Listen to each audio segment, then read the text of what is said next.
Dyarchy in India. To understand Dyarchy in India, we must begin with the Government of India Act, 1919, also known as the Montagu-Chelmsford Reforms. This act introduced a new system of administration in the provinces called Dyarchy. The key idea behind Dyarchy in India was to partially transfer power to Indian ministers while still retaining significant control in British hands. Therefore, Dyarchy in India represents the earliest experiment in limited provincial self-government during the colonial period. The word Dyarchy literally means dual rule. This is the heart of Dyarchy in India. The provincial administration was divided into two parts: transferred subjects and reserved subjects. Understanding this division is essential to grasp the full meaning of Dyarchy in India.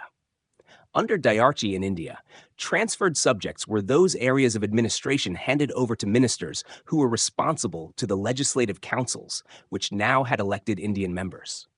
These subjects generally included education, public health, agriculture, local self-government, and public works related to local needs. The purpose was to allow Indians to participate in everyday governance. Thus, involving Indians in provincial administration was a major goal of Dyarchy in India. On the other hand, reserved subjects remained under the exclusive control of the governor and his executive council, which consisted mostly of British members.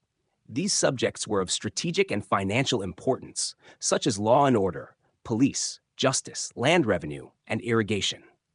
This arrangement ensured that the British retained ultimate authority. Therefore, the retention of crucial departments under British rule was a central feature of Dyarchy in India.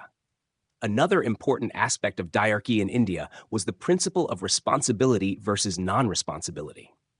Indian ministers were responsible to the provincial legislature and could be questioned or removed through votes. In contrast, officials handling reserved subjects were not responsible to the legislature, only to the governor and ultimately to the British Parliament. This dual responsibility system created confusion and inefficiency, becoming one of the major criticisms of Dyarchy in India. The implementation of Dyarchy in India revealed numerous challenges. Indian ministers had limited powers, inadequate finances, and constant interference from the governor. Meanwhile, the departments under reserved subjects often overshadowed those under transferred subjects. These imbalances exposed the structural weaknesses of Dyarchy in India. However, despite its flaws, Dyarchy in India had an important political impact. It familiarized Indian leaders with actual administrative responsibilities and legislative functioning. It also created space for political debate, public accountability, and participation. In this sense, even though ineffective, Dyarchy in India played a role in preparing Indian politicians for future self-governance.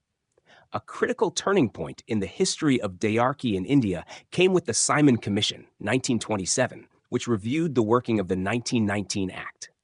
The commission concluded that Dyarchy in India had failed and recommended its abolition.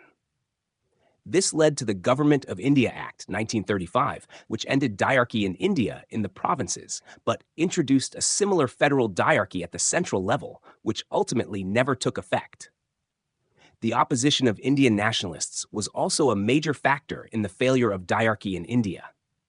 Leaders of the Indian National Congress strongly criticized it for being a sham form of self-government, claiming that real power remained with the British. Their refusal to cooperate consistently weakened the administration. Thus, political resistance was another reason for the breakdown of Dyarchy in India. The administrative complications created by Dyarchy in India further contributed to its collapse.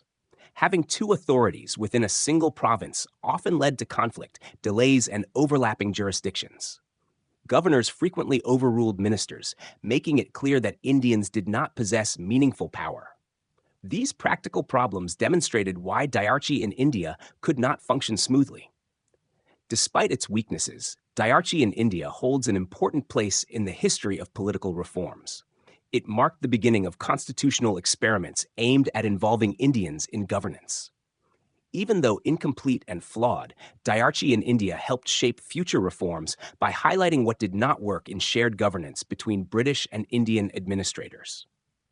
In summary, the essential features of Dyarchy in India include dual administration, transferred versus reserved subjects, partial responsibility of Indian ministers, dominance of governors and British officials, administrative confusion and conflict, political criticism and eventual failure, role as a precursor to later constitutional reforms. Overall, Dyarchy in India was a significant, though unsuccessful, step in India's constitutional evolution, helping shape the pathway toward fuller self-governance and, eventually, independence.